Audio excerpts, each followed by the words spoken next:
To meeting number 7 of the House of Commons Standing Committee on Citizenship and Immigration, colleagues. Today's meeting is taking place in a hybrid format. Please wait until I recognize you by name by speaking. For those participating by video conference, click on the microphone icon to activate your mic, and please mute yourself when you are not speaking. And for those who are on Zoom, at the bottom of your screen, you can select the appropriate channel for interpretation. All comments should be addressed through the chair. Thank you for your interpretation, or cooperation, my apologies. Pursuant to Standing Order 1082, the motion adopted by the committee on September 16th, 2025, the committee is resuming its study of the International Student Program and study permits. I would like to welcome our witnesses for today's meeting.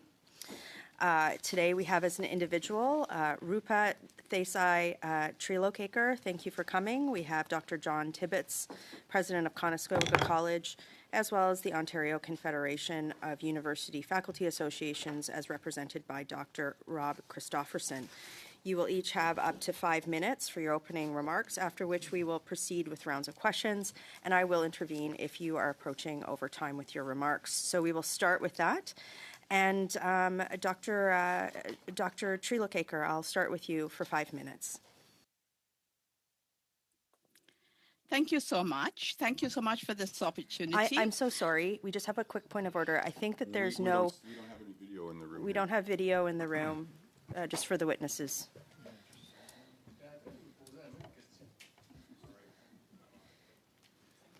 We'll just pause momentarily here while that is rectified.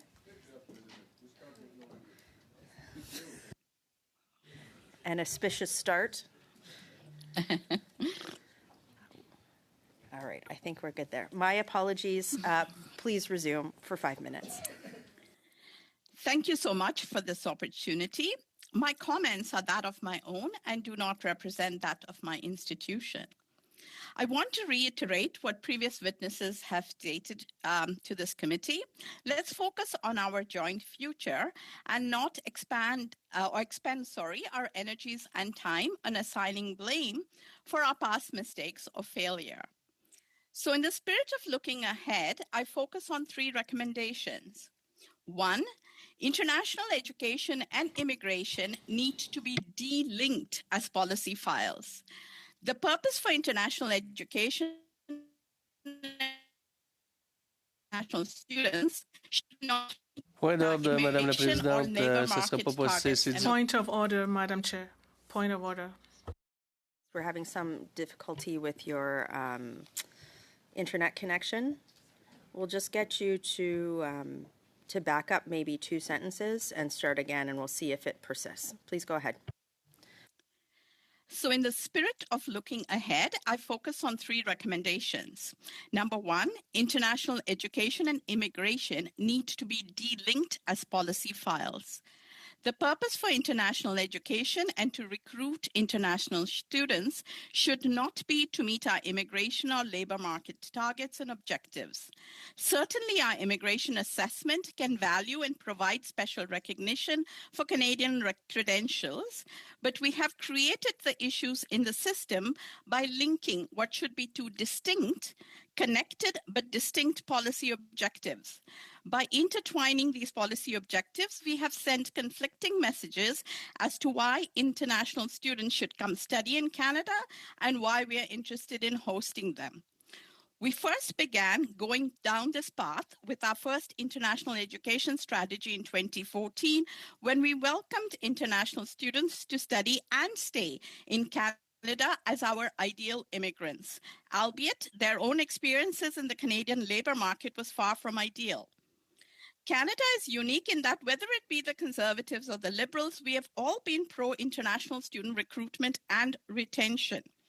We unfortunately turned a blind eye to how this policy shift created a flood of students to programs and institutions and encouraged the growth of associated businesses, both domestically and internationally, some legitimate, others not, that were to take advantage of the system, paving the way for both students and non-students to join institutions as a pathway to immigration versus pursuing education.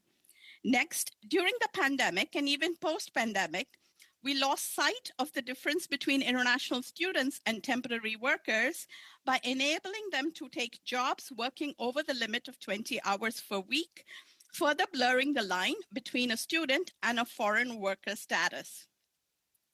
My second recommendation, we need to invest in policy learning, not just policy borrowing. Canada has been interested in borrowing and copying policy from our competitor countries.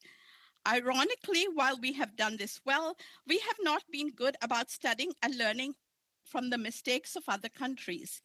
Australia, for example, went through this very same experience about 10 to 15 years ago. We wrote about this in an article in 2013 titled, "Imagine Canada as a Leader in International Education. How can Canada benefit from the Australian experience?" Australia went about aggressively recruiting international students where their higher education institutions were equally incentivized to recruit large numbers to fill their funding gaps. Their student programs were linked to immigration. The outcomes of all of these policies were very negative.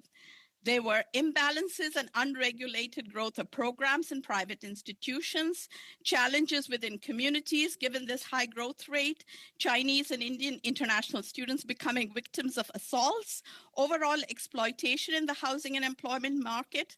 A lot of parallels of how the story has unfolded and continues to unfold in Canada. My third and final point has to do with why and how international students can benefit Canada and Canadians.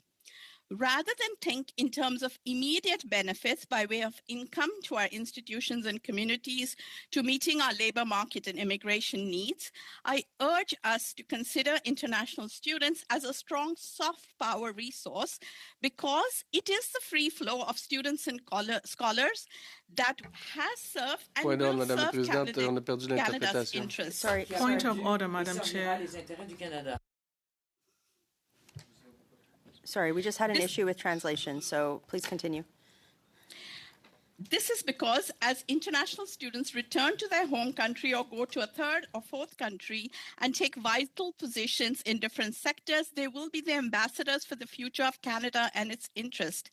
This soft power is important to Canada, especially given today's geopolitical context, where the world order has shifted. Our greatest ally, the US, has retreated its own global position, and we are left to form new strategic global alliances and shape a new future for Canada in the world. Unfortunately, we've been far too busy focusing on international students as sometimes solutions to our domestic policy issues or holding them responsible for our domestic problems. Restricting student mobility and developing attitudes of suspicion and hostility towards them will severely limit and negatively impact our soft power. International students and international education are very effective forms of public diplomacy for Canada. We need to reinvest in it more than ever. So to conclude, number one, I urge us not Quickly, to rush please. You have again. about 5 seconds. Sure. To conclude, I urge not to rush once again to consider international students as solutions to our immediate problems, to make the effort to research and learn from policy mistakes of other jurisdictions and think of alternative approaches, and 3, invest in broader soft policy approaches to hosting international students. Many thanks for your time and attention. Thank you. And colleagues, I will try to keep, I gave our last witness a little bit more latitude because we had so many interruptions and technical difficulties, but I will try to hold our future witnesses to 5-minute remarks. Dr. Tibbetts, please go ahead.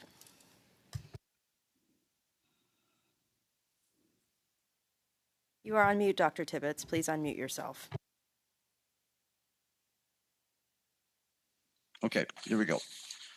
Chair, honorable members of the committee, thank you for the opportunity to appear before you today. The committee study comes at a pivotal moment for Canada's international student program. Colleges, including Conestoga, have been subject to scrutiny about the role internationals play in housing, affordability, and community pressures. I welcome the opportunity to reaffirm that Conestoga's approach has always been about service. Our mission has always been to ensure the communities we serve have access to the skilled labor force they need to survive. We are one of Ontario's leading polytechnical institutes, and we serve about 20,000 students in Waterloo, Kitchener, Cambridge, Guelph, Brantford, Milton, Stratford, and Ingersoll. This is a catchment area that is comprised of more than 1.2 million people, is actually one of the economic engines of Canada and expected to grow substantially over the next 20 years. We specialize in applied learning and industry partnerships and applied research with recognized strengths in advanced manufacturing, skills trades, health sciences, engineering, business, and information technology. For decades, at least 30 years, Conestoga growth has been aligned with federal and provincial as well as municipal policies encouraging immigration and skills training to address labor shortages due to the changing demographic. Also, the accelerated retirement of baby boomers due to the post-pandemic and Canada's aging population. Immigration has been, and I believe will continue to be, vital to our nation's prosperity. Our college has always invested deeply in the communities we serve. We have expanded campuses, built partnerships with local employers, and created training opportunities that directly support regional labor needs and encourage domestic enrollment growth. These investments generate jobs, attract businesses, and deliver lasting community benefits. Today, nearly 20% of our local full-time workforce in Southwest Ontario are Conestoga graduates, and more than 50% of the local adult education, local adult population has accessed our continuing education and workforce development programs. Our graduates add more than 6.2 million annually in employment income to the provincial economy. And since 2018, international students alone have added about 1.6 billion to Ontario's GDP. We also acknowledge the challenges communities face in accommodating newcomers. Conestoga has worked proactively to address pressures on housing and settlement supports. Our goal has always been to strengthen, not strain the communities we serve by preparing students for success and ensuring employers have the talent they need. Looking ahead, we believe this is the time to stabilize the system, to build an international student program that is sustainable, fair, globally competitive, and focused on Canada's economic priorities. As the committee advances its discussions to ensure immigration policies enhance Canada's long-term competitiveness, we would be pleased to offer input if requested. Honourable members, thank you for your time today and for the work you do on behalf of Canadians. Conestoga and our colleagues across the college and university sector are ready to collaborate with all levels of government to strengthen the program, protect its integrity, and ensure it continues to serve learners, employers, and communities across Canada. I look forward to your questions. Thank you. Tibbetts. Dr. Christofferson for 5 minutes, please. Hello, and thank you for the opportunity to speak today. OCUFA seeks a sustainably funded university system that educates the best and the brightest. This does not mean using international students as ATMs. OCUFA has supported the decision to impose restrictions on the number of international students admitted to Canadian post-secondary institutions, but we hold that improvements can be made to ensure that the international students Canada accepts are supported to thrive. Better coordination between the federal and provincial governments on this issue is needed. The study permit restrictions were suddenly imposed, leaving the universities and provinces to scramble. We need predictable, coordinated policy to allow for long-term planning, not reactive shifts. Universities aggressively pursued international students not because of a lack of domestic students, but because they needed revenue. International students have not taken away seats from domestic students. They have supported the education of additional domestic students. Ontario caps the number of funded domestic students, but many universities go above these caps to educate more domestic students. International tuition revenue has effectively subsidized the education of these unfunded domestic students. In Ontario, international students pay nearly 6 times the domestic tuition average. This means that nearly 6 domestic students are needed to equal the tuition revenues of 1 international student. International students enhance the vibrancy of our classrooms, support the development of valuable intercultural competencies among all students, and provide this country with global talent. And yes, they do bring money. The federal government's 2019 to 2024 international education strategy noted that, quote, educational expenditures by international students have a greater impact on Canada's economy than exports of auto parts, lumber, or aircraft. The decisions made by the government on this issue will have major economic implications. Already, we're seeing the consequences of permit restrictions. Universities are increasingly cutting or pausing programs, and large numbers of contract academic faculty are finding that their contracts are simply not being renewed. Many other staff are being laid off or being offered voluntary retirement incentives. This is a concern for local economies because universities are major employers. In Oshawa, educational services are the third largest employment category. This is larger than the auto industry. As a representative of the Canadian Automotive Museum put it recently, Oshawa, quote, is a university town. In times of economic uncertainty, universities play an important dual role as major sources of employment and as avenues for training and reskilling Canadian workers. OCUFA encourages the government to link any potential changes to the number of permits available to the ability of institutions to properly support international students. Any increases to the number of international students should be tied to the availability of student housing and student services, with universities required to show that they can provide these supports. The restrictions on study permits were motivated by so-called bad actors. These bad actors were primarily outside the university sector. They were international recruiting agents whose compensation depends on volume rather than quality, as well as private educational providers. OCUFA shares the government's concern about these actors. In Ontario, OCUFA fights against private providers that do not properly support international students. We're at the forefront of opposing Navitas, which offers privatized first-year university education. Navitas students use public university facilities, but they do not always have full access to the wraparound services that universities provide. Faculty have also resisted partnerships with private universities that target international students with non-degree programs that have little currency in the labor market. When Algoma University pursued such a partnership with the private Yorkville University, Algoma faculty led a vote of non-confidence in Algoma's president.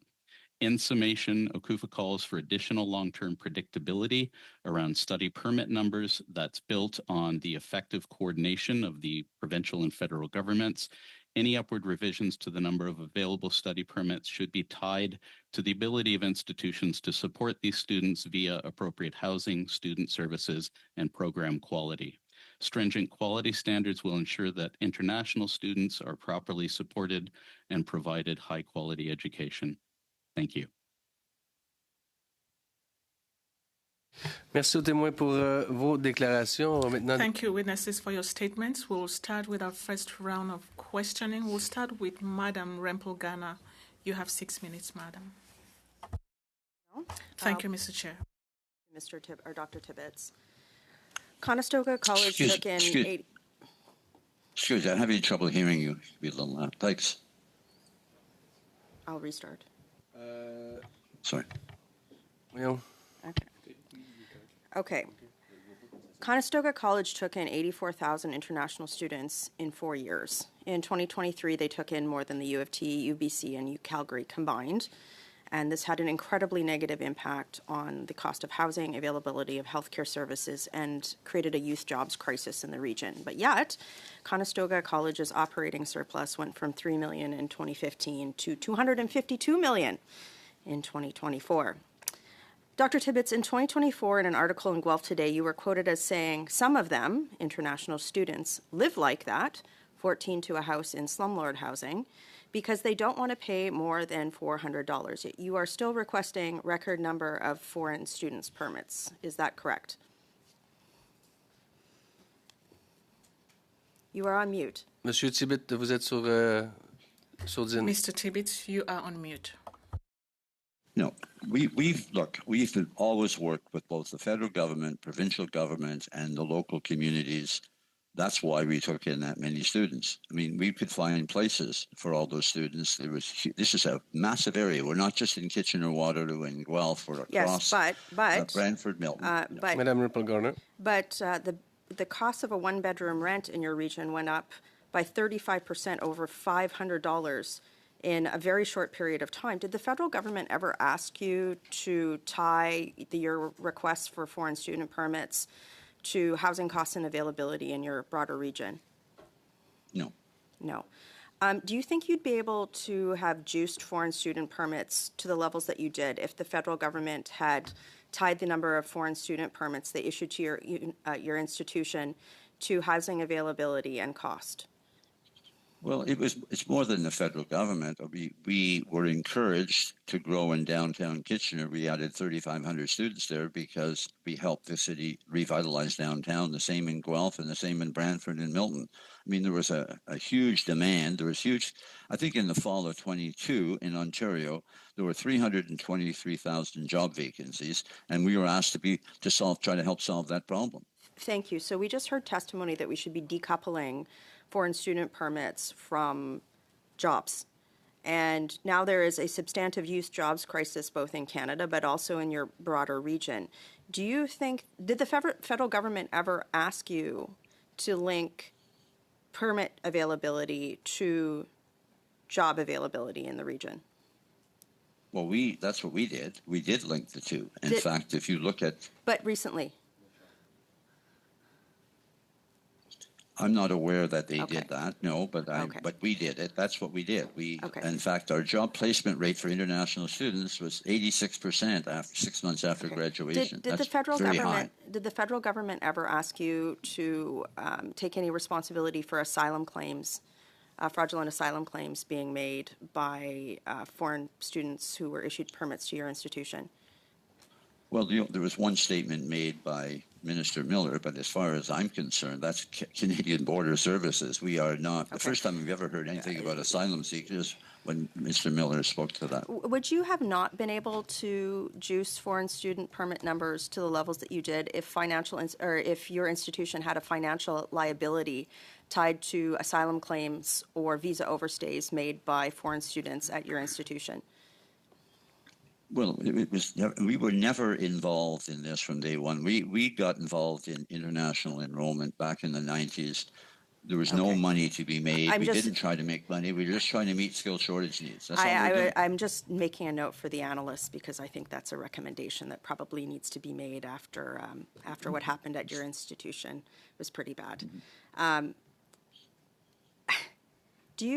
I noted that the Waterloo Regional Health Authority, they're now charging for non-residents to have births at their hospitals.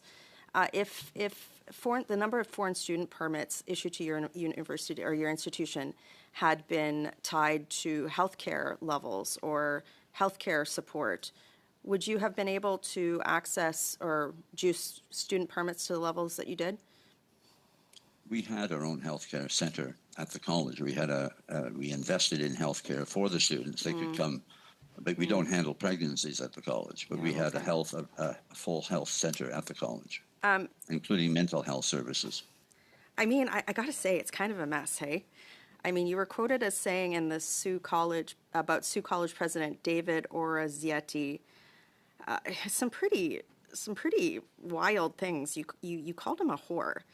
Yet I note that your salary is it's over $600,000. You are now the highest paid college university president in the province. We've heard some pretty bad things about foreign students at your college. How do you reconcile those comments you made about another university president with your present salary and the mess that the region now finds itself in due to your decisions to juice foreign student permits to that level? Well, first of all, the region is not in a mess. And secondly, I did apologize about that matter. That was a mistake. Okay. There's been a lot of polling that has said that Canada's immigration consensus is broken. Do you take any responsibility for that, given that you juiced foreign student permits to a level where healthcare, housing, and jobs clearly didn't have the capacity in your region? Une courte réponse, s'il vous plaît, Monsieur Tibbetts. Vous avez 10 secondes. A short answer, Mr. Tibbetts. You have 10 seconds. Well, first of all our students found housing, and they weren't all living in. No, they did. They found. Okay, housing. merci pour ça. Thank you. Madam Rempel Ghana's round is over. Now we'll give the floor to Mr. Joueri. You have the floor. Thank you, Mr. Chair. D'être ici aujourd'hui. I want to thank all the witnesses for being here today. Jefferson. If you can talk a bit about the role that the provincial governments play in the recruitment of international students, and if you want to elaborate a bit upon that, I think that'd be helpful for us. Yes, thank you. I'd be happy to. In the province of Ontario, similar to other jurisdictions in Canada, revenues for universities are based on a provincial grant per student, the tuition of students, and international student income, plus some other smaller things. Since the economic crisis of 2008, the provincial grant has been essentially flat. In 2019, the provincial government reduced tuition by 10% and has frozen it there since in a highly inflationary environment. And so in order to make up revenues and keep afloat, universities to some extent turn to international students. And one of the problems that we're facing here is that, we have an opportunity for international students to enrich our classrooms, to cross-subsidize our institutions. But if institutions are just holding on by a tether financially, we can't enjoy the benefits of that. So any coordinated policy needs to involve the provincial government stepping up and restoring domestic funding levels. Right now, Ontario universities receive about 21% of their total revenues from the provincial government. When I did my undergraduate at Trent University in the 80s, it was closer to 80%. Thank you. Thank you. So it seems from your testimony that the current levels of provincial funding for post-secondary institutions are putting a big pressure, severe pressure on these institutions, which in turn make them recruit international students to cover the costs. Yes. To pick up on that, you said in your testimony that that money is being brought into the country and that it's more than the autos. If I understood correctly, auto, lumber, and aircraft sectors. Can you elaborate a bit more upon that and how that's important for our economy? Thank you. Right now, in the sort of international situation we find ourselves in economically, having revenue sources like that is hugely important. Our auto sector, as we all know, is under threat, and often people don't realize just how much economic activity is generated by the university system. In 2022, the Ontario University System, the Conference Board estimated, contributed $96 billion to the Ontario economy in direct and indirect economic inputs that year. That's close to 12% of provincial GDP. And international students, of course, were an important part of that. You had said that bad actors were generally those outside of the university sector. I'm assuming outside of also in Quebec, the CEGEP sector, which is post-secondary. And you said that the bad actors tend to be driven by recruiters who are profit-driven. Now, we've talked about housing and availability of housing for students. Has most of the challenges around housing for students been within the sector of these bad actors? I don't know if I can fully answer that question. We certainly have had bad actors. They're largely outside the university system. We have had some concern with Algoma University's operations in Brampton, which exploded by something like 1,000% in enrollments over the course of the pandemic. And have recently been seriously cut back, throwing that institution into some economic crisis. But beyond that, I can't comment on the actual housing impacts. Would you say that universities do extra effort as compared to these bad actors when it comes to supporting students about the cost of living, the expenses related to projecting the expenses that they will need to live on their own? Do universities do a better job than these bad actors, these quote-unquote bad actors, in terms of helping students understand the costs to study here away from home? I think it's likely certain that that's the case. But I think the larger picture is that universities are institutions with long-term time horizons. They need, they operate on 5-year plans, but they hire their instructors on much longer durations.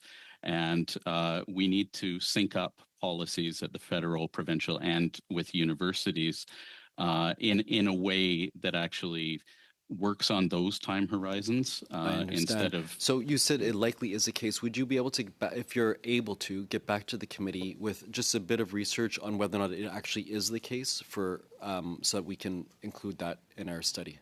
Thank you. Sure. Thanks. Zuberi, and now we're over to Monsieur Brunel Duceppe for 6 minutes. Merci beaucoup, Madame la Présidente. Merci Thank you, Chair. Thank you, witnesses, for being here for this very important study. Mr. Christopherson, when the Liberal government in the end of the 90s, early 2000s, massively cut transfers to the provinces to balance its budget, the result was that the provinces had to make difficult choices, particularly in health and in education. They also had to reduce their expenses. What consequence are you seeing today in your universities, the consequences of those cuts that were never readjusted? I'm seeing massive consequences. I've been teaching at the university level for 35 years, and I've been a student for longer than that. Class sizes have exploded. Available resources and teaching support has dwindled.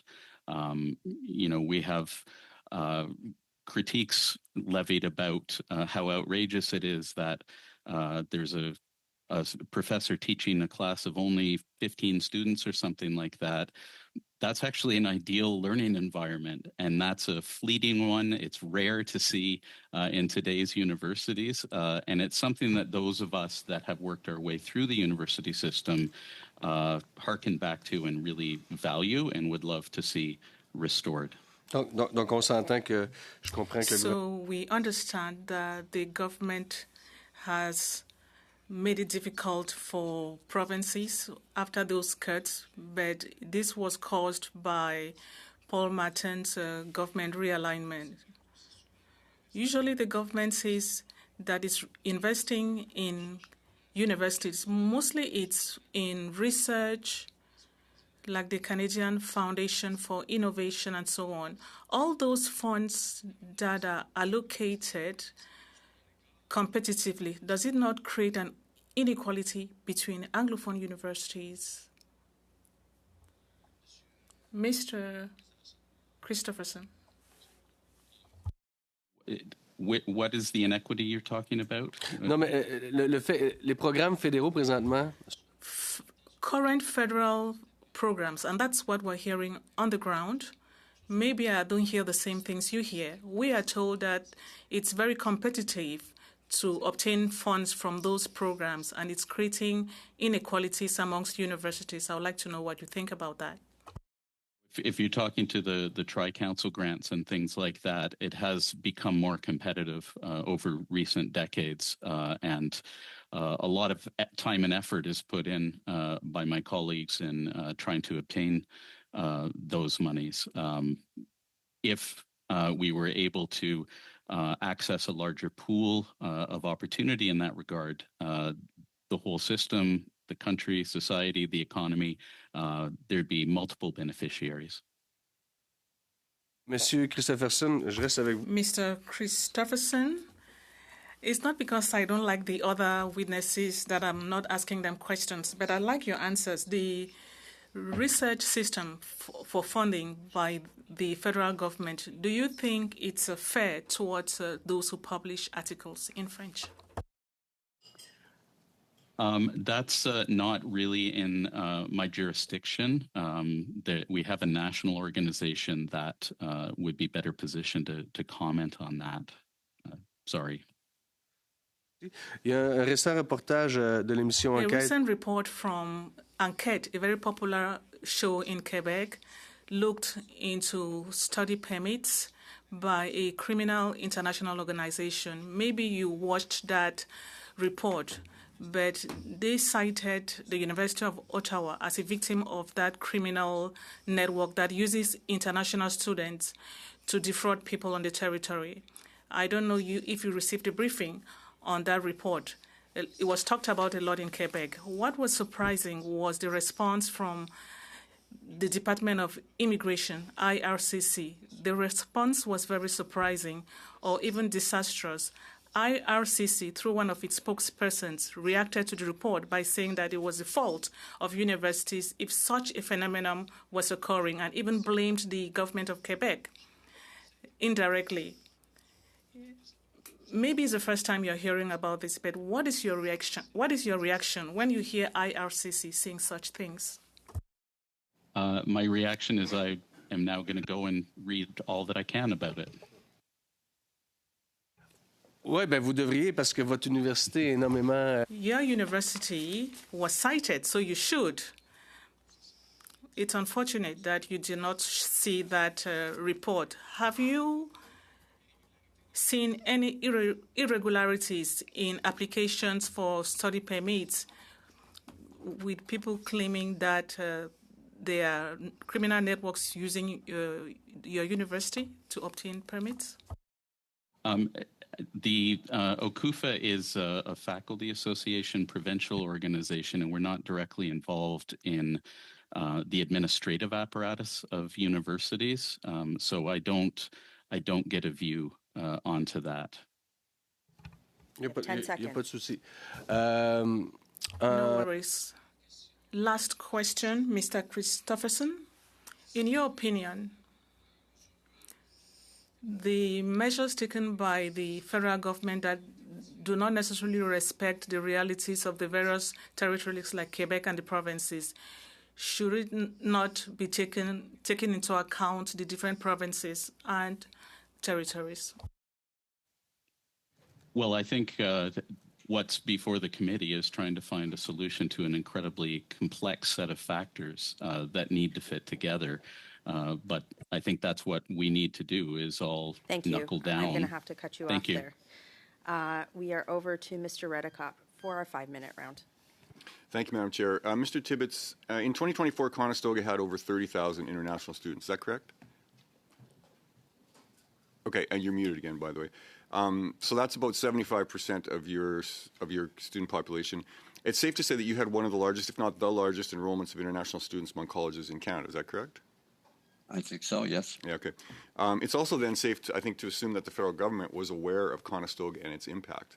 Did the federal government come to you in 2023 or 24 with concerns about the massive growth in international students? No.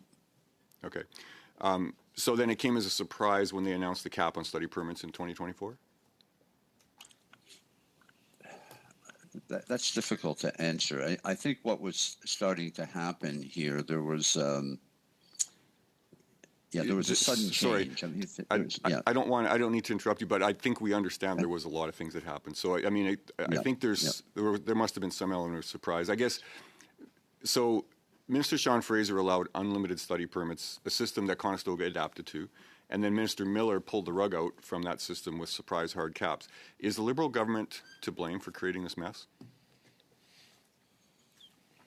Well, I think that that what we have done all along is worked with the feds, worked with the province, worked with municipalities and industry, and they certainly wanted us to grow dramatically because they couldn't fill positions across a wide range of industries, healthcare, skilled trades. It's a huge issue in our community. So there's no question that we needed to grow dramatically. You're saying the federal government was encouraging you to grow those student populations as much as you could? Yes. Yeah, okay. Prior to these surprise caps, did any Immigration Canada officials contact you with concerns about the availability of student housing? No. So the government was oblivious to this or didn't care about housing, I guess. But also we added, just so you know, we spent about $300 million on additional housing, leases, purchasing. We set up a housing office. When this happened to help students. When this great growth in your student population happened between 22 and 23, 24, your population increased by 16,000 students. And with the Yes. housing shortage that was in the area, students had to live in sometimes dozens or more of a people in one house. So is it safe to assume that you were more concerned with the potential revenue from these students than with the living conditions No, of the no. students? It was never our intention. We never. It was not the money. I know that one gentleman was talking about the funding. That's not what why we grew the international. We grew the international because we can't have enough. We don't have enough domestic students to fill the jobs in our region. That's the reason we did you said all we of our invested everything in that. We invested every bit of that back into the community. you said all of our students found housing. So you're telling me that in those years, Yeah. 2022, 23, 24, Yes. there were no Yes. students that had to live 14 in a room. There were no students living under bridges. I don't think anyone was living under a bridge. I know there was a picture, but I don't think anyone was. In our area, students, don't forget, we were across 6 cities. And so students were able to find places with our help. We know that because we work with the students. Now, some students may have lived in there may have been a few people when Let's 3 or 4 people let's in a switch house, gears and but, talk about living expenses. The Liberals required students to have $10,000 a year, which you must have known was not enough to live in the region. But you didn't do anything about this, and that No, that's caused not students to go to food banks to survive. Doesn't this prove you were more interested in tuition dollars than your students' living conditions? First of all, we inform students in this part of the recruitment process what the real costs were of coming to Canada. But you got to remember, a lot of students really wanted to come to Canada, but we informed them of that. And the food banks, we had food security programs on every campus, and we reimbursed the food banks at least 30 or 40,000. We worked with them. So there was food security programs on each campus across the 6 cities. Dr. Tibbetts, you had $550 million in your bank account on March 31st of this year. Do you deserve your $600,000 salary? That's the salary I'm being paid by, and I take the job very seriously. And we have poured at least $500 million back into the community. This year alone, we're spending about $140 million on investing. I've one last question. We're spending $80 million a year. When you spoke about your colleague and called him a whore, he was speaking about the bad actors. Conestoga's name always comes up in that list. Is Conestoga a bad actor? We have always worked with the 3 levels of government to provide services and really to meet our objectives, and that is to stimulate the economy. Thank you. Over to Ms. Sodhi for 5 minutes. Thank you. Okay, thank you, Madam Chair, and thank you to our 3 witnesses for being here today. My questions are for you, Ms. Trillo-Caker, and I'm so sorry if I've mispronounced your name. But in your opening speech, you had mentioned using international students as a soft power. Are you able to just further expand on this very briefly? Very much so. Very much so. Thank you, Madam Chair. I think this is a reason why most countries started hosting international students post-World War II was to make sure that our political or any country's national interests, political interests are better served when students come and stay and study in their countries. They learn about the country. You get more affinity to the values of the country, so that whether you stay or whether you go back to your home country or a 3rd or 4th country, there's an affinity that's built. And so when you have future, interests in terms of business, in terms of politics, in terms of whatever the case might be, you're able to connect with that country that you've studied in. And that's called soft power. It's a power that the U.S. is a classic example that they have lost, they've squandered in the last few years. But if you think about the U.S. soft power, this is one of the reasons it was built so well, was because they educated students from all parts of the world that went back and had political affiliations with the U.S., economic affiliations with the U.S., including Canadians who've studied in the U.S. So this is a notion of soft power. It enables countries to form alliances, to have other countries affiliate and believe in Canadian values, Canadian political and economic interests. And I think, especially given current geopolitics, Canada has an excellent role to play in building this soft power and having these affiliations worldwide. which is something that we're not paying attention to currently. Okay. I hope you. that answers the question. Yes, it does. Thank you. You've also written about how universities themselves initiated the recruitment of international students in Canada. Are you able to just tell us how this process began, what motivated it, and what strategies universities use to attract students from abroad? So Canada is an anomaly in that sense because unlike other countries, we've never had a the federal government or any of the governments have not really invested in what you see in Britain, which is the British Council, or the US used to have the US educational foundations all over the world. We've never really invested in marketing our educational services many years ago abroad. So the institutions themselves, the universities, saw the value in hosting international students for research, for exchanges, for building, that's the role of higher education, is to build academic scholarship. So it is the universities that initiated this process as part of what is called internationalization of higher education, to expand their outreach, to expand their affiliations. So I would say Canada has been an anomaly because before the federal government stepped in and had formal policies, it was universities, institutions themselves that began developing initiatives with other countries, with hosting international students. And so universities used to have even till today, their own offices that recruit students and recruit scholars all over the world. At one time, they invested more than the federal government or provincial governments ever invested in recruiting students from abroad. So institutions have been on the front line, but things started changing over time, and the federal government and provincial government started taking interest and started investing monies in recruitment. But in that sense, Canada is an anomaly. We never see this. We've never really seen this in any other parts of the world where the institutions took the lead, but we did. I don't know if that answers. Again, if you have any questions, I'd be happy to answer them further. Thank you so much. I know we're a little bit short on time now, so just very quickly, you've also written about the problems that arise when international education is treated as an industry. From your perspective, what would it take to rebalance the system so that international students are treated fairly, receive meaningful academic and employment opportunities, and are able to fully contribute to Canada's economy and society? So I would say, going back to one of the points I made about how we can learn from other systems and other jurisdictions, one of the very interesting countries to look at is Germany, because just like Canada, Germany is a highly decentralized federation, but it doesn't have the same financial impetus to host international students. International students can still study without differential tuition in Germany. And one of the things you'll notice is that the international student population is very diverse, and it is more focused on... I'll just get you to wrap up quickly.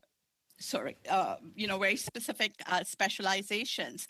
So one can look at other jurisdictions, but I would again go back to my first point. Thank you. We are out of time, but maybe we'll come back to you. I gave you an extra 30 seconds because I'm feeling so generous. No worries. We're going over now to Mr. Brunel Duceppe. Merci, Madame la Présidente. Thank you, Madam Chair. Madam Trillo-Kekar, I'm sorry if I mispronounced your name. You talked about the internationalization of education. In your opinion, in the federal government, is there coherent leadership in the student permit program? Unfortunately, I would say Canada has not had a lead, and we don't have a federal ministry of education. I really worry if IRCC takes over as a de facto ministry of education, entering territory in this arena. We do not have a Ministry of Education, which becomes a challenge in looking at internationalization of higher education nationally. However, earlier on, the Department of Foreign Affairs, what was Global Affairs Canada, did take a lead, but there are several departments that have pieces and of this puzzle of internationalization. There are ministries that look at research and innovation, other ministries that look at immigration, the other ministries look at global affairs. So it is a very disparate file, which creates challenges for us. But this is why I say we can look at other models and look to see how we can have better coordination. C'est sûr qu'on ne s'entendra pas sur le fait de mettre en place, vous We et will moi. not agree that we need to set up a federal Department of Education because it's a provincial jurisdiction. Conversely, we may agree on one point because in Quebec, we have the Department of Immigration and that of Education. Those institutions exist already. Will it not be easier for there to be consistency if Quebec were to manage itself the student permits of international students, because it's Quebec that has jurisdiction over education and immigration? You made me think about that. I wasn't intending to head in that direction, but you made me look in that direction. A brief I'm answer. not sure whether immigration should be transferred directly to the provinces. I cannot speak to that.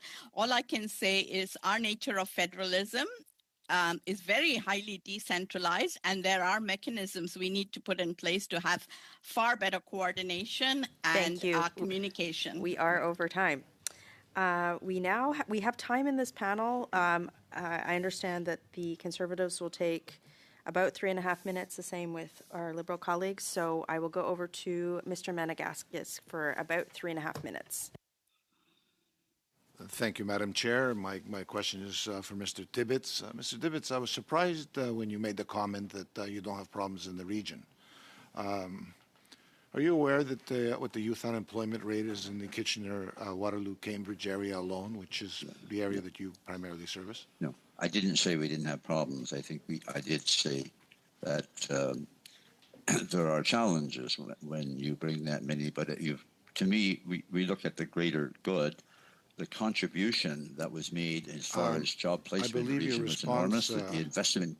Mr. Tibbetts, I believe your response to my colleague when she mentioned that the region is a mess, you said, first of all, we don't have those problems. We don't have. It's not a mess. And I would argue with you, sir, that 16.7% unemployment rate amongst the youth is not something to brag about in the region, especially when you're bringing in international students at astronomical numbers, which obviously pads the bottom line, and I'm sure tied into your salary and your bonus structure. Do you not think that housing students? You also said that we found housing for everybody. Well, one of your own counselors in the region spoke to a student who couldn't take it anymore after living in a house with 14 other students. Or 13 other students. He was number 14. He saw him walking down the street with the only possession he had in the house because he couldn't live in a house with 13 other people. And the only possession he had was a chair. Do you think that falls under housing? No, if that's a reality, that's not good. We want our students to be housed properly. Obviously. Well, it is a reality. It was public, sir. It was published in a newspaper. It was one of the counselors that said it. I believe his name was Michael Harris. Yes. He went public about it, and I think it's something that you would have known or ought to have known as a person of some repute in the area. Mm-hmm. Now, my next question to you is simply this. Conestoga, by your admission and your financial statements, raked in millions from international students, knowing there wasn't enough housing, knowing there wasn't enough, that some of those students will be visiting food banks, also knowing that there's an unemployment crisis in the area. $500 million, more than $500 million in your bank account. It was over 700 million last year. You said you invested about 150. That leaves you with about 550 left. Your bank account has massively increased, in large part because of this increase you've had from international students, no doubt. The government often speaks of bad actors. The media talks about it, and Conestoga, sadly, is one of the names that always comes up. What do you have to say about that? Well, what I have to say is that we've invested all that money. We've put at least $500 million into infrastructure, new programs. We hired hundreds of people.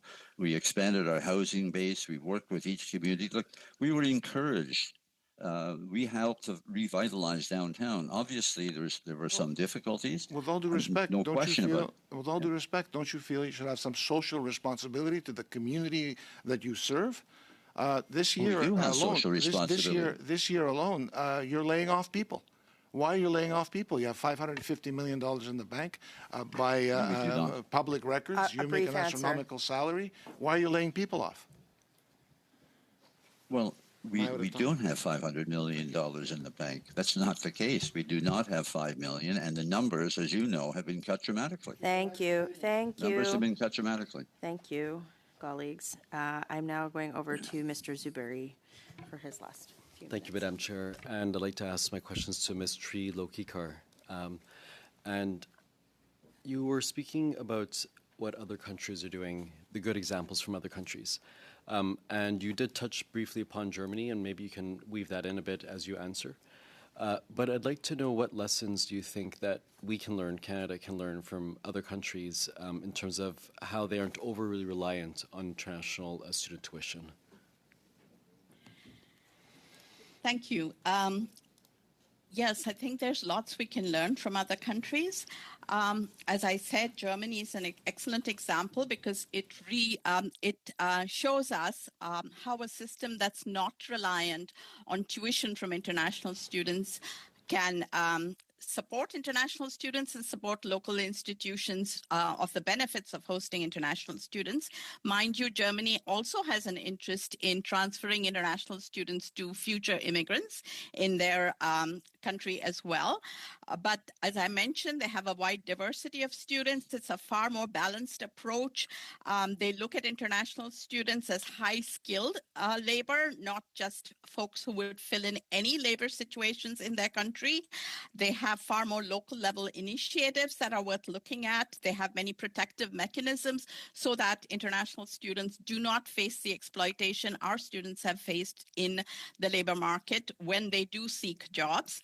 In New Zealand, for example, they have what is a new code of practice, which is looking at learner safety and well-being. So there are many models that we can look at and look to see how they've consulted to develop these processes, what kind of partnerships they've built.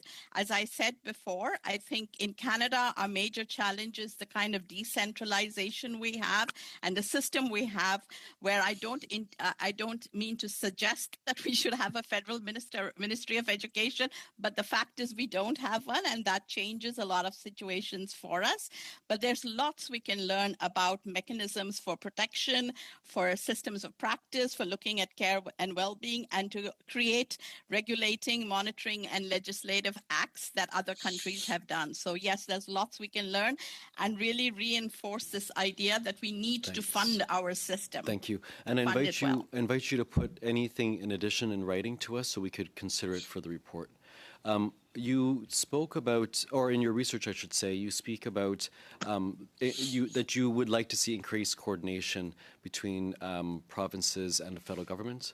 What policies or best practices can we get from other federal states with respect to aligning education, immigration, and settlement? Do you want to briefly comment on that? Yeah, I think for one, I'm not in favor of aligning education, immigration, and labor market. I don't think that's the direction we should head. There could be a linkage, but I don't think they should be linked as they are currently. We're going to run into these problems even more if we do that. So I want to clarify that. But there are other models we can look at in terms of how this is done. Again, the reason I keep going back to Germany is because of two reasons. One is because they're a highly decentralized federation like us. The states, their provinces have a lot of autonomy just like ours. And so the partnerships that have been developed between the federal and the state governments is one worth looking at. Again, we've had good models. For example, the Nova Scotia Study and Study Program is great. Yes. It's been great testimony, and it's very hard for me to cut everybody off. But we do have to suspend briefly to set up our next panel, and I want to thank the witnesses for their time. And with that, colleagues, we'll have a brief suspension just to reset the panels. Thank you.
Dr. Lisa Brunner as an individual, as well as Jason Jacques and Carolyn Nicol from the Office of the Parliamentary Budget Officer.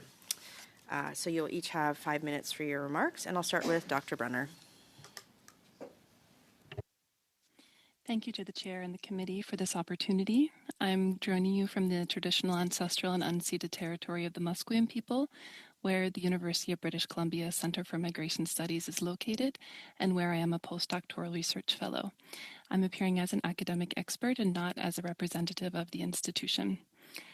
Explaining the systemic issues within the International Student Program is not a simple task, and I don't think the actors can be neatly sorted into victims, villains, and victors. I did submit to the committee a report that was published yesterday by the Centre of Excellence on the Canadian Federation, which outlines my assessment of the program in detail. And today I'm just going to highlight a few points that have not been raised much so far. So since World War II, the recruitment of international students has been framed as a solution to many different Canadian policy problems. First, as a soft power vehicle and a form of international development and aid, as we heard from Dr. Chilokakar. Then in the 1980s, as an export industry to generate funds through differential tuition. Later, as a source of highly skilled researchers. In the 2010s, as a source of so-called ideal immigrants. And most recently, to ease short-term labor shortages. Each wave attracts different kinds of international students with different motivations, which makes it very difficult to discuss them as a single homogeneous group. They are not. And each wave also draws in different policy actors with distinct objectives. Sometimes their objectives overlap, but they can also misalign to the point of contradiction. What we see today is a disjointed and volatile policy arena that lacks multi-level, cross-sectoral policy coordination. Your study emphasizes long-term solutions, and that is what we need. Forward-thinking, collaborative systems thinking planning that recognizes A, the recruitment and retention of international students as a distinct form of migration, and B, the domino effects that occur when changes are made without genuine consultation. This is particularly important now that the higher education systems are as a growing economic immigrant recruitment mechanism across the OECD in many different countries, again, as Dr. Chilokakar has discussed. It may not be long before the Canadian federal government finds itself struggling to compete for international students as immigrants.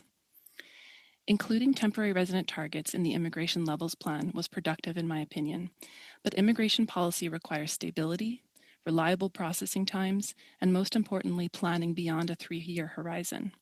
Many elements of the International Student Program garner support across party lines when policies are clear and sustainable. We need to urgently restore public confidence not just in the International Student Program, but also in our immigration and public higher education systems. Once Canada has a coherent strategy, transparency should be ensured in 2 key ways. First, rigorous, publicly accessible reporting is required to promote shared accountability. Currently, there's significant disparity among institutional and provincial practices. What proportion of each institution's international student tuition revenue, for example, is directed towards purpose-built housing and support services for international students? Are provincial and territorial quality assurance mechanisms governing designated learning institutions sufficient? Given the degree of marketization that has been introduced by this system, explicit benchmarks are essential.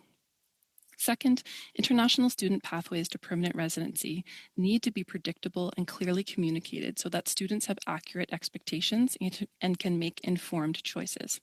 Not all international students want to stay in Canada after graduation, but many do. And those who become permanent residents have above average economic outcomes and contribute significantly to our communities. Achieving that goal under our current system requires years of uncertainty as to whether they will be able to stay permanently. This leaves a segment of our society vulnerable to exploitation with limited recourse or political representation. More transparency would uphold Canadian values of fairness and address the systemic precarity that is associated with prolonged temporary status. Finally, given reductions in study permit targets, Canada should think carefully about which international students to prioritize and how we support them. Tailored initiatives such as the Atlantic Canada Study and Stay, which I believe Dr. Chilokakar was mentioning, and the Francophone Minority Community Student Pilot, which tie into broader policy goals like targeted regional retention, should be assessed. As we rebuild trust, we also have the opportunity to reaffirm Canada's reputation for globally respected, evidence-driven immigration policy innovation. Thank you, and I look forward to your questions. Dr. Brunner. And now over to our colleagues from the Parliamentary Budget Office.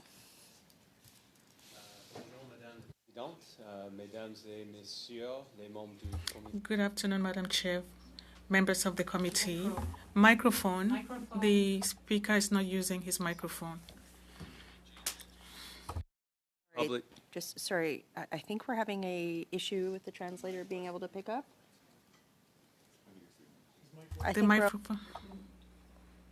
His microphone was not on at the beginning, Madam Chair. on now.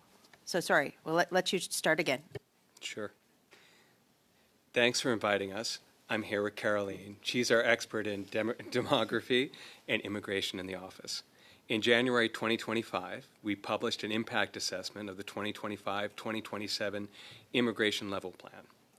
We estimate that the government's new immigration targets will reduce nominal GDP by about $37 billion on average over the next 3 years. Nous serons heureux de répondre à vos questions sur notre analyse We look forward to answer your questions on our impact assessment of the 2025-2027 immigration level plan or any other studies commissioned by my office. Thank you, Madam Chair. Thank you very much. All right, folks, we will head into our 6-minute round of questions, and I'll just give the clerk a second to start it, and we're going to start with Mr. Ma for 6 minutes. Thank you, Madam Chair. My questions are initially addressed to Dr. Brenner. First of all, thank you very much for recognizing the problems that we currently have or had in the past 10 years with the student immigration and student permit program. I want to provide some background to my question that's coming. So you were the lead author on a 2025 paper where you compared higher education institutions of Australia, Canada, and Germany from 1990 to 2019 with regard to their roles in immigration governance. And I couldn't help but notice that in your summary of Australia's 2011 Strategic Review of Student Visa Program, the main policy issue faced by the Australia over a decade ago maps closely to what Canada is facing today.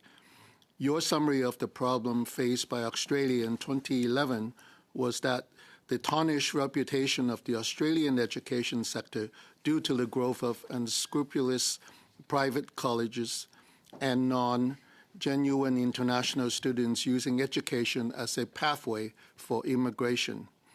In your discussion of this report, I see statements that track to present-day Canada, such as 1, international students were exploited by private education providers and agents. 2, student visa program integrity was at stake. And 3, the quality of education was perceived to diminish at some institutions.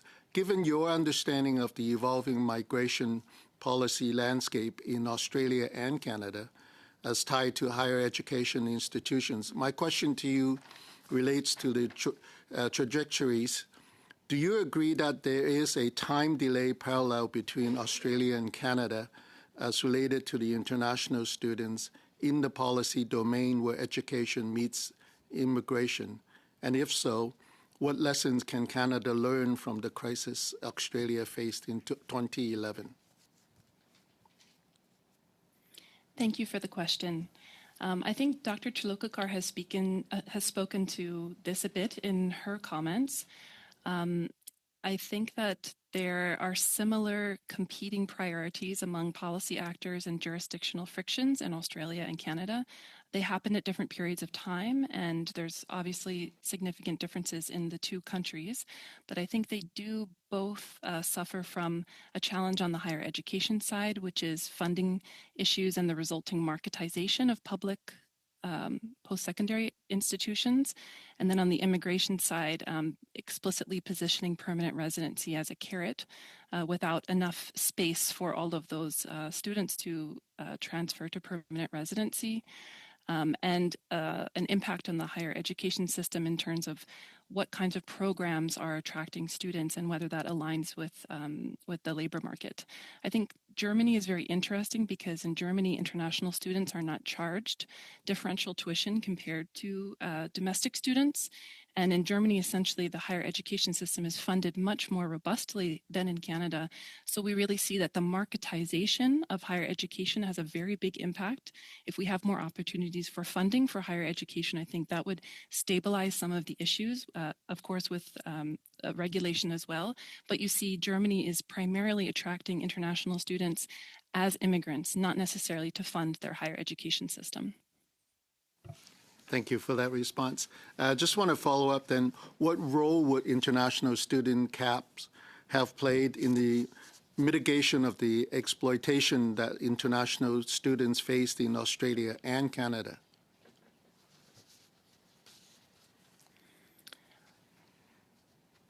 Well, I do think that I think that the rapid growth of temporary residents overall in 2022 and 2023, contributed to Canada having the highest annual population growth rate since 1957. The population growth has since slowed with the caps, and I understand that public attitudes towards immigration is very important for Canada in order to maintain the social license of having support for immigration, which we know that the country significantly depends on.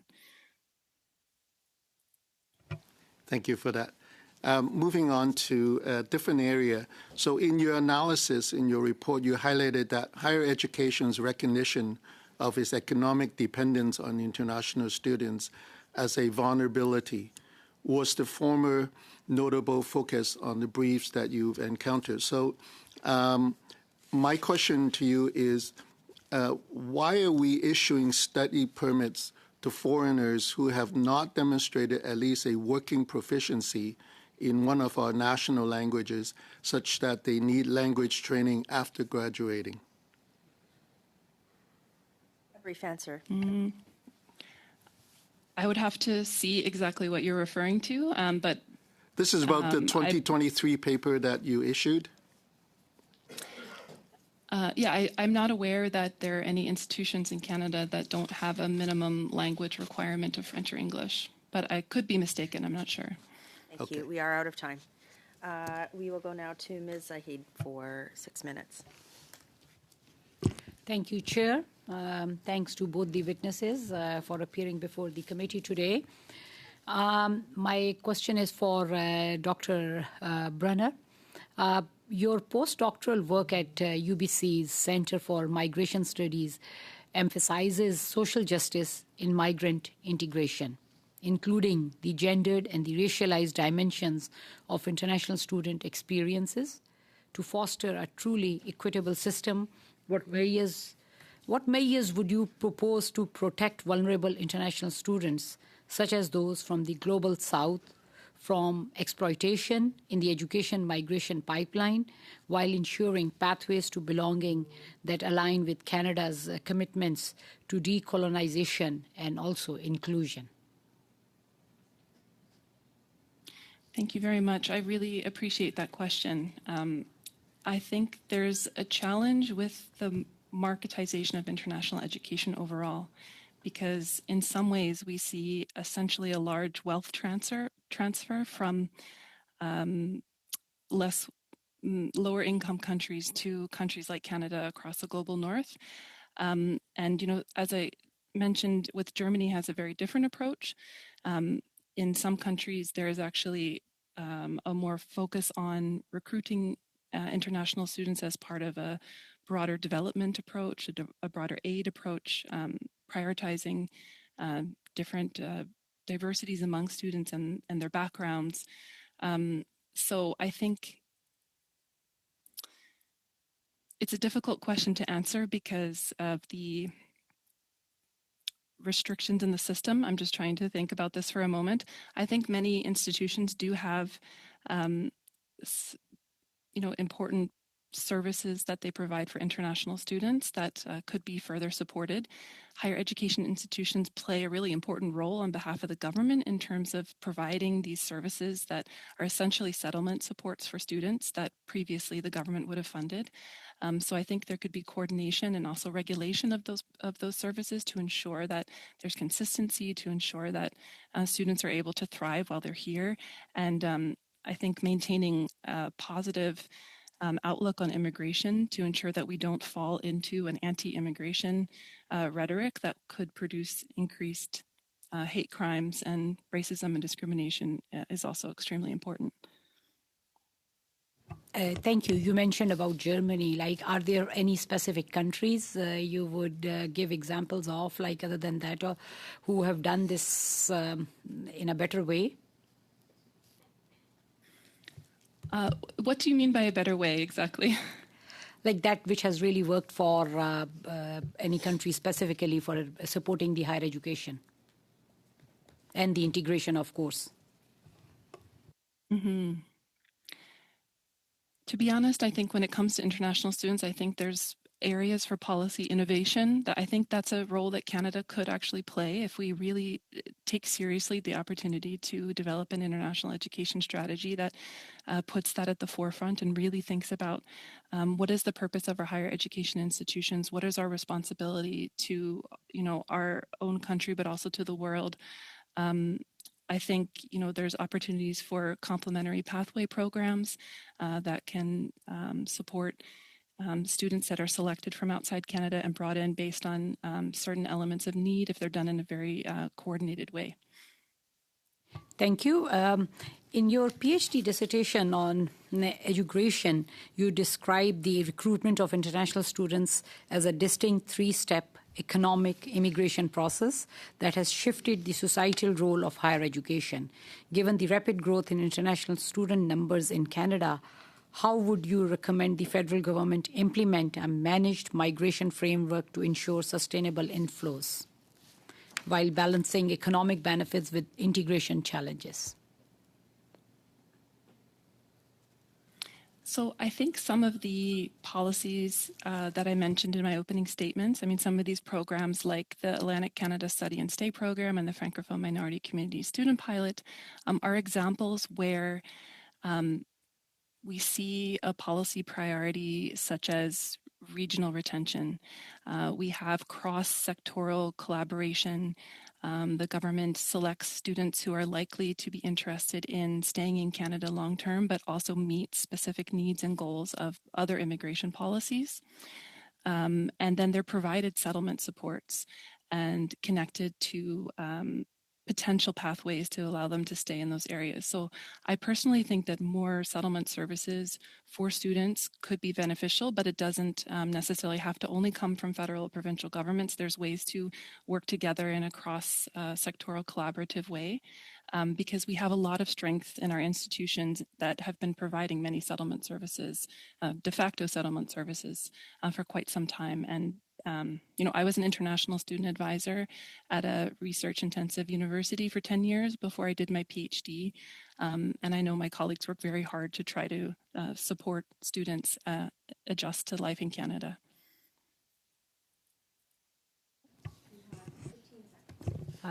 Thank you. Ms. Zahid, and we will go now for 6 minutes to Mr. Brunel Duceppe. Merci, Madame la Présidente. Merci aux témoins. Thank you, Madam Chair. Thank you, witnesses, for being here with us today. Mr. Jacques, in your statement, you said that you have concluded that the GDP, 37 billion, was 37 billion. Could you please explain how you got to that level? En fait, c'est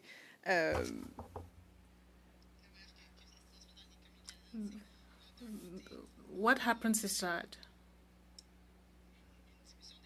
there's a reduction in hours worked, fewer people available to work, fewer hours worked, so this automatically affects the country's economy. Another factor is consumption. There's less consumption if there are fewer people consuming our products, and this also reduces economic activity. In your report, did you describe the different immigration categories that exist? For example, temporary immigration, permanent immigration. In temporary immigration, you have workers, asylum seekers, students. So did you clearly describe all those categories? In the exercise we did not necessarily distinguish between the various categories. We looked at it as a single demographic collective, but we were providing details of the realities of this group. We looked at temporary workers and students, and they are mostly younger than the rest of the population. So our results reflects the behavior on the job market that is very different for that group. Now, I'm trying to understand you. I imagine that in your report, you did not include asylum seekers. Well, the exercise we did was that we took the government census figures. We tried to look at situations where the government had not reduced immigration target. We didn't have a 5% target compared to the rest of the population. So that is what we compared. With the 5% target, it included asylum seekers, but in our economic model, well, I'm not contradicting the way you prepared your report. We do agree that there's a difference between someone coming here as an asylum seeker. You talked about consumption, hours worked, and so on. There's a different reality for someone who is coming here to ask for help through asylum. Of course, that person may need help, but it's not everyone that obtains the status as a refugee. But there is a difference between someone coming to work with a liberal profession and an asylum seeker.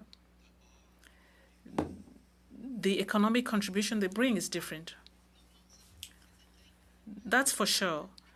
What we did was to demonstrate that there's a demographic shock. So we wanted to show what impact we could expect on the economy. But certainly there are different economic realities on the ground. And in this case, we were looking at the two sides of the shock. There were 2 years where there was an influx. There was a demographic influx observed in the Canadian economy. So that's what happened. There were the 2 previous years that served as a point of comparison. So in your report, you are saying that there's no impact on housing. You did not establish a link between immigration and housing. In our report, we say that there's a drop in demand for housing, so it reduces the pressure on house prices. So that's something we mentioned. Somewhere else where we worked on that issue, we have a report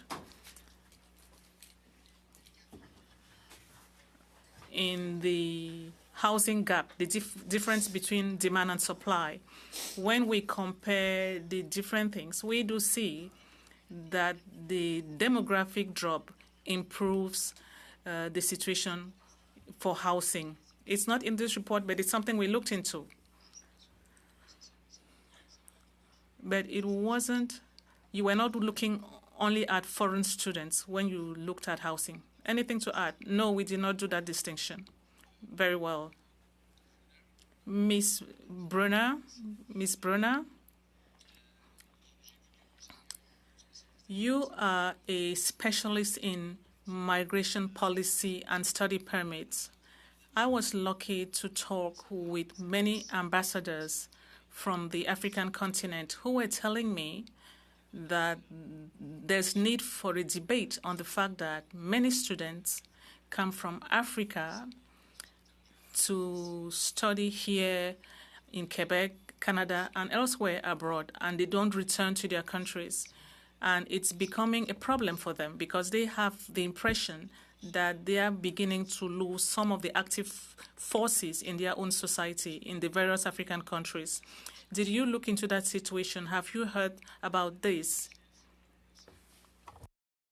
Yeah, just to say, it's not really my area of expertise, but there is an academic debate about brain drain versus brain circulation, and remittances, for example, can contribute to development. Thank you.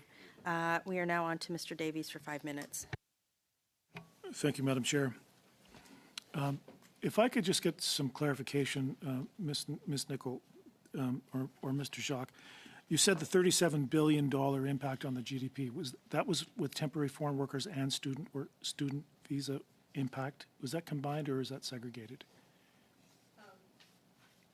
So the shock essentially that we were, showing here is everything that was brought forward in the immigration target plan that was Okay, so- presented in November. So permanent resident and All right. all of temporary residents. Okay, thank you. So I asked the question of what the economic impact was of the sudden change in the student visa program when officials were here earlier, and they said they couldn't answer the question, that they didn't have that data. But when did you do your study? We published this in January 2025. So officials of the department should have had this information? Fair enough. Look, Dr. Brunner said something that I have been looking for since the beginning of the study, that this is what happens when it's a domino effect of what happens without consultation. And after we've gone through all of this study, that's the sort of the phrase that I think is pertinent to where we are. But has the PBO, for example, costed out the impact of sudden changes, or as our Prime Minister likes to say, this rupture? It is a fundamental rupture in the way the immigration system has been changed suddenly, has had a huge impact on post-secondary institutions. But has the PBO calculated the cost to the federal government outside of just the immigration program, perhaps like CBSA, the cost to IRCC, on the impact, the long-term impact of the changes to this program? And has it been costed out at all? We have done work in the past on various immigration policy changes. One of the reports that immediately comes to mind was instigated by the chair of the committee in 2018 with respect to irregular migration coming across the border. That touches on the point that you raised. And our office would obviously be open to undertaking similar work in the future upon a motion from the committee. Good. Madam Chair, I think that would be a useful bit of information for us to have. When the government suddenly changed its direction on international students, it put a lot of colleges and post-secondary institutions into a serious financial situation. One of the things that happened in the 2023 economic statement was that the government changed the way post-secondary institutions are treated with respect to bankruptcy, insolvency, and responsibility to creditors. In essence, the federal government removed post-secondary institutions from the ability to seek bankruptcy protection or insolvency protection. It effectively means that governments, federal and provincial, are going to be responsible for the financial decline or catastrophic decline in some cases of some post-secondary institutions. Now, I'm aware that it's likely in the next couple of years several post-secondary institutions will become insolvent and will be seeking some type of creditor protection. Do you think it's, do you have any data on, or are you prepared to do any investigation on how this might impact the taxpayer?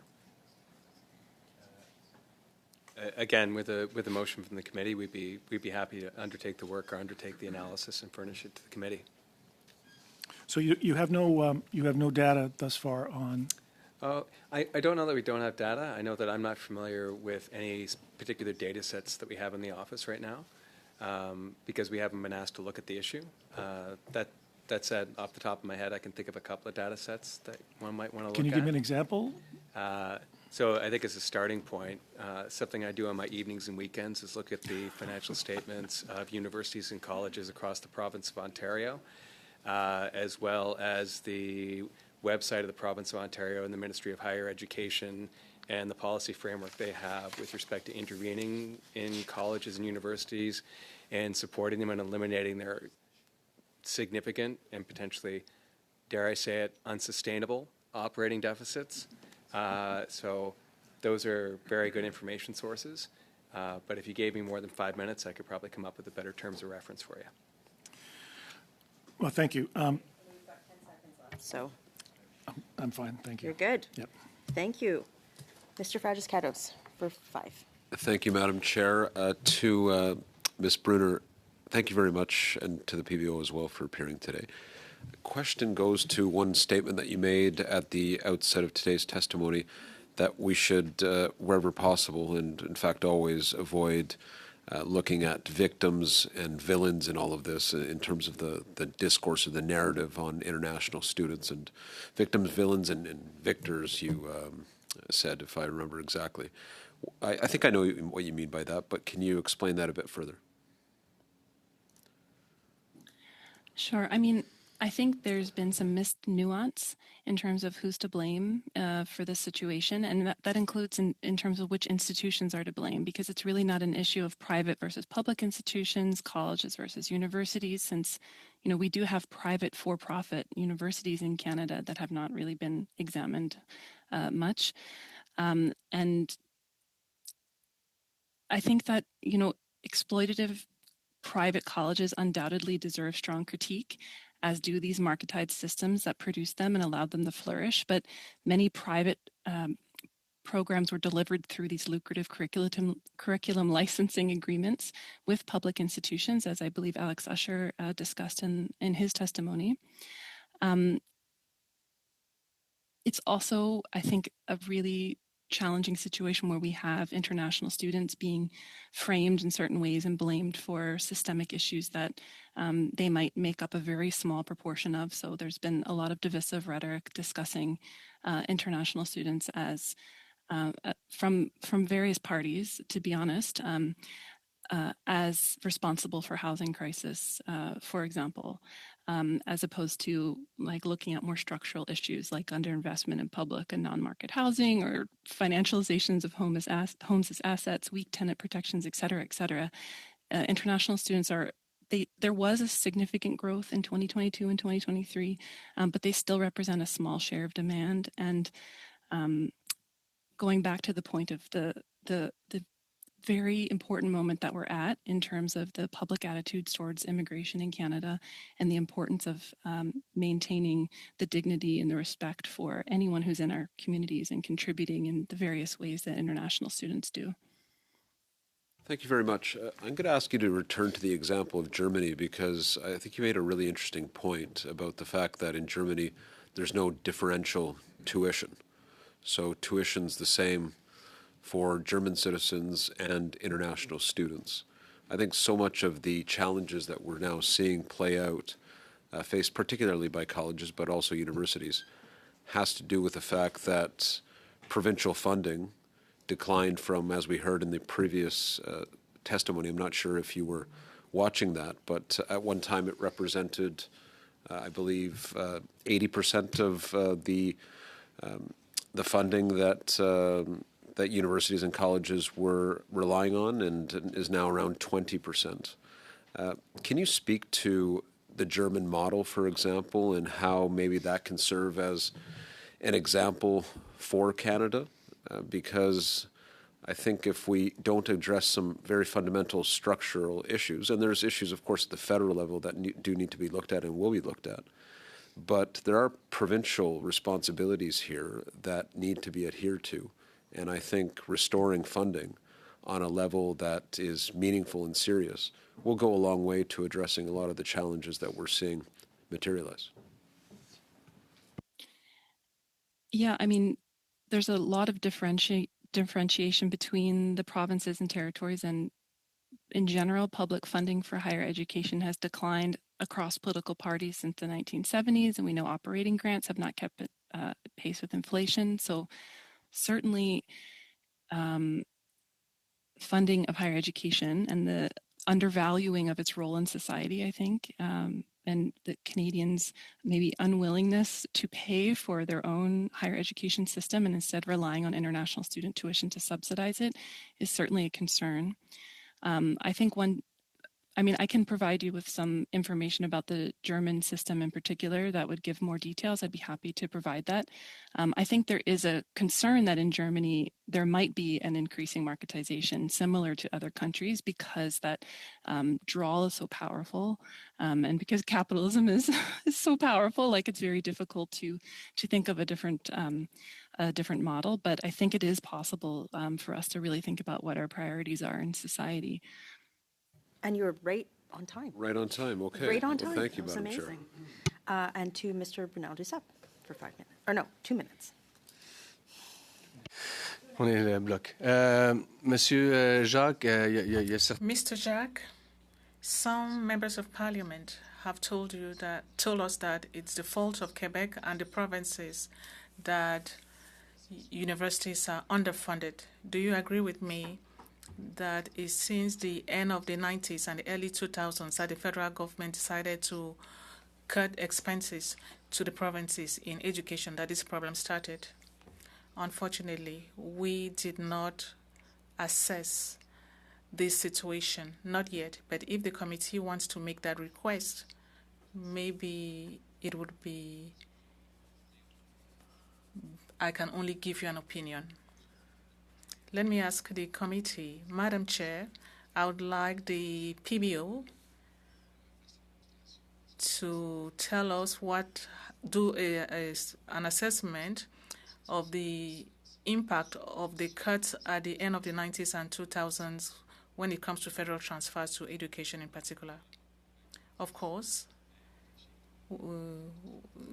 there was a reduction in transfers from the federal government to the provinces. I'm not an expert on the impact on every province, but I can imagine that some problems and challenges may have been created in Quebec and in other provinces. Thank you. Madam Brunner? Is it Brenner or Brunner? Merci. Thank you. Madam Brunner, very quickly, could you tell us about the international reputation of Canada's international students right now? Yes, I can only speak, anecdotally what I've heard from colleagues because it's not exactly my area of expertise, but it certainly has been impacted because the applications to Canadian higher education institutions has decreased. And I think there's essentially a sense that Canada doesn't want international students, if I can simplify it in that way. And you are out of time. Thank you. And now we go to Mr. Mangaskis for 5 minutes. Thank you, Madam Chair, and thank you to our witnesses for appearing before us. I have a few questions for the PBO first, for your office, if I may. Has the federal government asked you to complete an analysis on the cost to Canada's healthcare system that the excessive numbers of international students have caused? No, they have not. We have not received that request. Can you undertake to do that? Was that possible? Yeah, provide that to the committee? Absolutely. With a request from the committee, we'd be happy to undertake the work. Thank you. That would be helpful. Has the federal government asked you to complete an analysis on how many hours international students work in Canada? Have we done an analysis on that? I think likely somebody who actually works for the government would be better placed to respond to that question. On our end, we're not part of the federal government per se, so I can't actually speak to what work they've done or haven't done. My question was, have they asked you to? Have they asked us? Excuse me. No, we have not received a request. Okay. So again, if we needed that information, the process would be to ask you to do that through the committee, which I think would be very helpful, Madam Chair. Has the federal government asked you to complete any analysis on the cost to Canada's social and infrastructure services that these excessive numbers of international students have caused? No. I would say that typically, because there are 360,000 people that work for the federal government, and there are 36 of us, as part of that 360,000 group, they have robust policy capacity in place, so typically they do their own work. And I think that's why they don't have But you as the PBO, which is an independent resource, very valuable to Parliament, you have not been asked to provide that. Okay. Again, that's something we might be asking for with the committee's approval. Has the federal government asked you to complete an analysis on the number of housing units that are required to properly house these international students, the large number of international students that the federal government allowed into the country? No. They have not. Again, that's something that would be very useful to us, and one would think would be something that should be taken into consideration by a government before making their policies. Has the federal government asked you to complete any estimate on how housing costs have increased, particularly in areas, we heard testimony earlier from, before you were here, from previous witnesses, where the housing costs have gone up considerably, especially in areas where that house universities and colleges. So have you been asked by the government to do an analysis on the impact on housing costs with respect to the large number of international students the government has let in? No. If I may offer a recommendation, like our starting point would be to have the committee actually issue a request to the relevant government departments to compel them to share any such studies that you've just referenced over the past couple of minutes with the committee. And certainly on our end, that would be the first starting point, sending in an information request to the relevant government departments and seeing what work had already been done before you have people in our office replicating the work already done by the 360,000 highly qualified federal public servants. No, I understand that. Thank you. We've had testimony here from officials and stuff, and that information was not available. It was not available for us. So that's why I thought I would ask you. But we will go through the right channels to make sure that the requests come through properly. Yeah, and again, I'm not trying to create any barriers whatsoever. No, I understand. Our objective, we're here to support you. Yes. Our objective is to make sure you receive the information as quickly as possible. Yeah. And we just want to cut through as much bureaucracy as possible. So if the government's already done the work, there's more power with the committee than with an agent of parliament, and the departments are compelled to furnish you with the information that is currently sitting within the government department. That's very clear. Thank you, Mr. John. My next question is for Ms. Brunner. Thank you for your testimony today as well. Ms. Brunner, you have said that there is a mounting tension from, you called it immigration politics, that international students are being scapegoated to deflect attention from structural issues. It's a very powerful statement. Do you believe this Liberal government is scapegoating the excessive number of international students their policies led into Canada to cover their own failings in housing, healthcare, and jobs?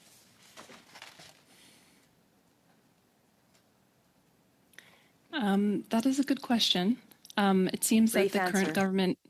It seems that the current government has taken a different approach than the previous government has. Thank you. All right, and now we have 5 minutes with Ms. Zahid. Thank you, Chair. And my question again will be for Dr. Brunner. In light of the reports of exploitative practices in some of the post-secondary institutions, what policy reforms do you advocate to prevent universities and colleges from treating international students primarily as a revenue sources? And how can federal oversight enforce ethical internationalization as outlined in your publications on education migration systems, particularly given the primary provincial constitutional authority for education? Yeah, it's a great question. I mean, I think there's, in the report that I'm sharing with the committee, I make some specific recommendations that could be considered by the committee. One is to potentially limit international student enrollment primarily to accredited public institutions and rigorously regulate recruitment practices. I think in the short term, we have to think about the fact that there are a substantial number of international students and post-graduation work permit holders that came to Canada and were told that permanent residency was a reasonable expectation, and the policies have changed. So one suggestion I have to reduce the potential precarity and challenges for that population is to prioritize temporary residents already in Canada for permanent residents over the next few years, which would increase the proportion of the overall permanent resident admissions. I know that it was originally 40% approximately in the levels plan, and I think it's been about 50% so far. And I think it could be higher, and that would also contribute to the goal of reducing the overall proportion of temporary residents in Canada's population down to 5%. But yes, I think in general, having more public-facing reporting that's done by metrics that are agreed upon in consultation, because the institutions know the kind of challenges that other institutions have done. And I mean, there's lots of information that I think the post-secondary sector can contribute to try to work with the government, both at the federal and provincial levels, to try to improve the situation and move forward in a positive way. Well, how can Canada adopt a more balanced approach to international student migration based on one that weighs human capital gains against risks like labor market saturation and also cultural integration strains, without undermining the sector's contribution to innovation as well as diversity? I mean, you mentioned innovation and diversity in particular. As I mentioned in my remarks, international students are such a diverse group of students with people with many different motivations. In particular, you know, PhD students make up a disproportionate amount of our international students make up a disproportionate amount of our PhD students across Canada, and yet compared to comparator countries, Canada has a smaller proportion of those PhD students, for example, compared to other countries. So I think there's an opening for Canada to really focus on recruiting research-based master's programs and also PhD students in particular. If you're looking to improve innovation, and also those populations tend to also be economically diverse in terms of their backgrounds as well.